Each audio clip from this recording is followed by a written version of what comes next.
Le compte à rebours s'accélère. Retardé d'1 an à cause de la crise sanitaire, Tokyo 2020 approche. Pour marquer le coup, le Comité national olympique, le Comité paralympique et Paris 2024 ont organisé une conférence de presse digitale afin de présenter la nouvelle équipe de France et ses ambitions.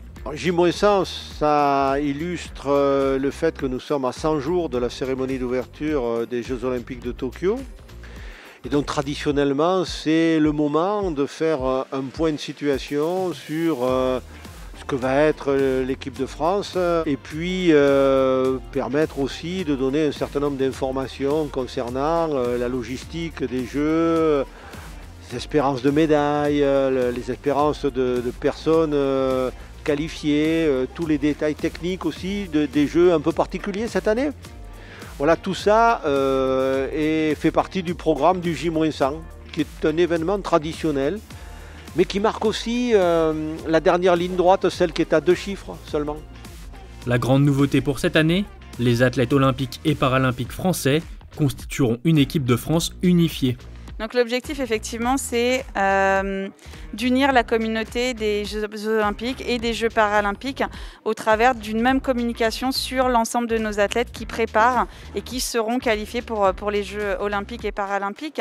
Cette équipe de France unifiée en termes de communication dans la préparation des Jeux de Tokyo, c'est finalement le reflet d'une réalité de terrain où on a déjà des binômes qui sont constitués avec des athlètes olympiques, des athlètes paralympiques, avec des entraîneurs aussi qui viennent finalement de ces deux mondes et on a des collectifs d'entraînement qui sont des collectifs mixtes. L'idée c'est de véritablement faire prendre l'alchimie entre les athlètes pour qu'on ait du partage d'expérience et qu'on comprenne qu'on a à apprendre tous les uns des autres, quel que soit le sport dont on est issu et quel que soit le mouvement auquel on appartient. À 100 jours des Jeux Olympiques de Tokyo, les conditions sur place commencent à se préciser. Toute la partie logistique est bien ciblée, mais après c'est les règles sur place qui sont durcies, qui vont être durcies. En clair, les athlètes qui seront au village olympique n'auront pas le droit d'aller en ville. Il n'y aura pas leur famille, ne sera pas là par exemple. Il y a des choses qui vont être un peu différentes, c'est vrai.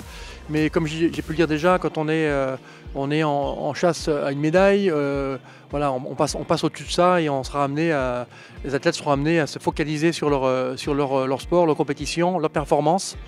Encore plus que d'habitude, forcément. Mais voilà, tout ce qui est à côté, par contre, sera interdit et on le sait déjà.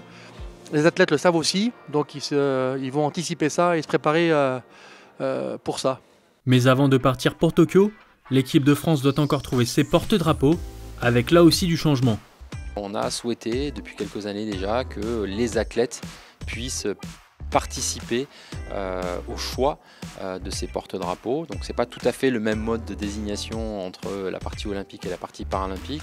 Côté olympique, ce seront vraiment des ambassadeurs, donc 2 ambassadeurs par fédération au programme des Jeux qui vont voter pour désigner leur leader, leur porte-drapeau. Ce qui est unique aussi, ce qui est inédit, c'est qu'il y aura bien 2 porte-drapeaux pour chaque jeu, olympique et paralympique. Un homme, une femme, 2 athlètes à chaque fois, pour aussi envoyer ce message d'inclusion, de parité.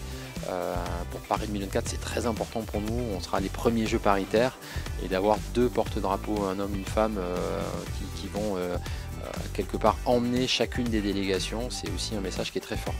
Au total, 19 ambassadeurs sont candidats pour être l'un des 4 porte-drapeaux de cette équipe de France unifiée. Résultat à début juillet, à quelques jours enfin des Jeux Olympiques de Tokyo.